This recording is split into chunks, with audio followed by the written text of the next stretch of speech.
Doctor খান্নার robot দেখে অনুপ্রাণিত হয়ে আমিও তৈরি করে ফেললুম। আরে বলিস কি রে কেলটু, তোর মধ্যে এত প্রতিভা ছিল তা তো জানা ছিল না। আমি ওকে দিয়ে কথা বলাবারও চেষ্টা করছি স্যার। বাহ বাহ বাহ বাহ বাহ বাহ বাহ বাহ বাহ বাহ, তুই দেখছি আমাদের বোর্ডিং স্কুলের মুখ উজ্জ্বল করবি কেলটু। বাহ, দুটোই দেখছি ভেগেছে। কিরে, আমায় কিছু বললি? না না স্যার, কিছু বলিনি তো। এই যে এটাই আমার সেই যন্ত্র মানব, ওর নাম দিয়েছি পিপেরাম। পিপে পিপে, ভালো ভালো, বাহ বাহ বাহ বাহ বাহ বাহ বাহ। কিন্তু আমাকে লক্ষ্য করে নাম দিসনি তো? না না না না না না, কি যে বলেন স্যার, আপনাকে লক্ষ্য করে কেন নাম দেব? আসলে ওর মধ্যিখানটা পিপের তো, তাই নামটা দিয়ে দিলাম। এই তোর এলেম দেখে আমি কিন্তু সত্যি অবাক হয়ে গেছি কেলটু। এ আর এমন কি করেছি স্যার যে আপনি এরকম করে বলছেন?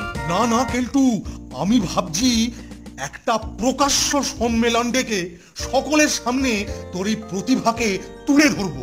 বড় বড় বিজ্ঞানীরা যা পারে না, তুই কিনা তাই করে দেখালি কেলটু। বেশ, আপনার যখন ইচ্ছে তখন তাই হবে স্যার। তাহলে আমি এখন আপনার জন্য একটু মিষ্টি মুখের ব্যবস্থা করি, আর সেটা আপনাকে খাওয়াবে পিপেরাম। বাবা বাবা বাবা, মিষ্টি খাওয়া? খুব ভালো ব্যবস্থা করেছিস, খুব ভালো ব্যবস্থা করেছিস কেলটু। নাও পিপেরাম, এবার স্যারকে রাজভোগটা খাওয়াও। কি রে কেলটু, কি মুখের বদলে মাথায় দিচ্ছে রে? আরে কি রে, থামা। না বোধহয় ভুল বোতাম টিপেছি স্যার। এই দেখো, কি করছে?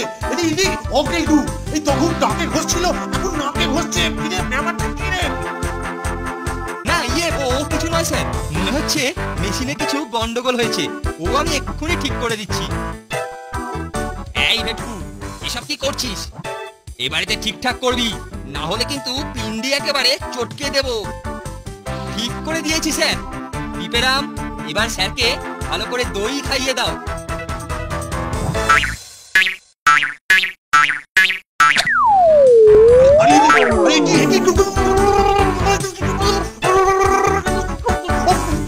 এই মরেছে। কত ছাড়া শুকো মটর, মতলব করে আমার সঙ্গে মট ছাড়া। তোর মুড়ো আমি হাতের নাগালে পেলে ছিঁড়ে নিয়ে তোর পিপের মাথায় বসিয়ে। ওরে বাবা রে, মরে যাবো স্যার, মরে যাবো। মরে গেলে বাঁচবো না স্যার, ওটা দুর্ঘটনা স্যার, মরে যাবো স্যার, মরে যাবো। কিরে নন্টে, পিপেরামের খেল কিরকম জমলো বল? ব্যাপক বস, চল এইবার এই ড্রেস ছেড়ে কেলটু বধ পালা দেখি। থাম বলছি, থাম বলছি, থাম। যত দৌড়বি তত শাস্তি পাবে। থাম বলছি, থাম।